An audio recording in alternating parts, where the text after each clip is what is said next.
পায়েন দাঁড়ান রে দাঁড়া আছি তিনটা লাখি লই তিনজন রে সামনে আপু এদিকে তো ইয়া আরে নি বলান তুমি আবু তালেবের বাইর হুতনো এতক্ষণ আছে তোমার কিনলে আইছো আমি কিল্লাইছি আর কোন লাগবে না আবু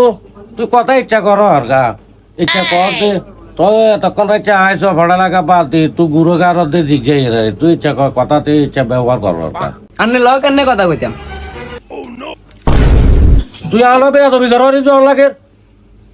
তোর বাপের তে বিচার দেমু আমনে বাল হালাম গো বাল এই রে মেয়ে কি কইছো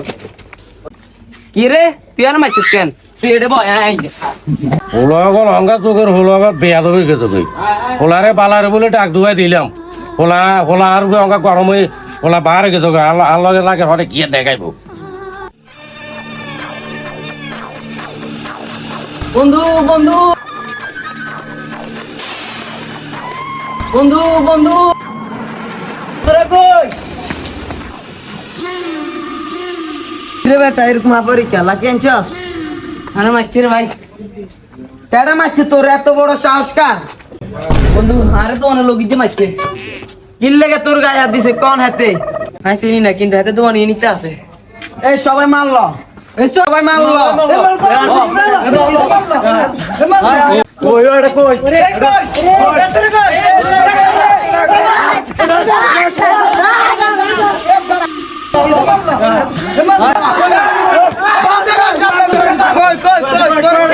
নাই নাই এই গেছে কই বন্ধন গেছে কই এই বাজারে সব দোকান বন্ধ আছে নাকি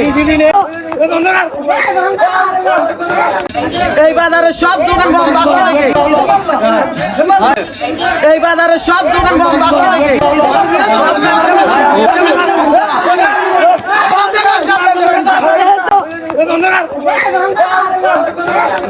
এই ভিডিও থেকে কি বুঝলেন? সামান্য একটি তুচ্ছ বিষয় নিয়ে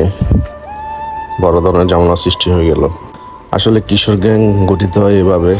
বন্ধুদের সঙ্গে দল গঠন করে স্থানীয় প্রভাবশালী ব্যক্তি ছত্রছাড়া সামাজিক ও পারিবারিক অবহেলা থেকে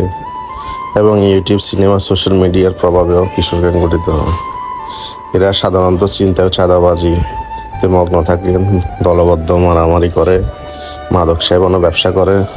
অস্ত্র প্রদর্শন করে, ভিডিও বানায়, প্রতিপক্ষ গ্যাংয়ের সঙ্গে রেষারেষি। এরা অল্প বয়সে অপরাধী জীবন তৈরি করে ফেলে। ভবিষ্যতে এদের অন্ধকার আইন শৃঙ্খলা রক্ষা বাহিনীর নজরে চলে আসে, পরিবার ও সমাজ থেকে এরা বিচ্ছিন্ন হয়ে পড়ে। কিশোর গ্যাং প্রতিরোধে আমাদের পরিবার, শিক্ষা প্রতিষ্ঠান, সমাজ, প্রশাসন সবারই দায়িত্ব আছে। সবাই নিজ নিজ উদ্যোগ থেকে একটু সচেতন হলে, একটু গুরুত্ব সহকারে দেখলে কিশোর গ্যাং প্রতিহত করা যায়। এই ভিডিওটি যদি ভালো লেগে থাকে সবাই শেয়ার করে দিবেন। ধন্যবাদ।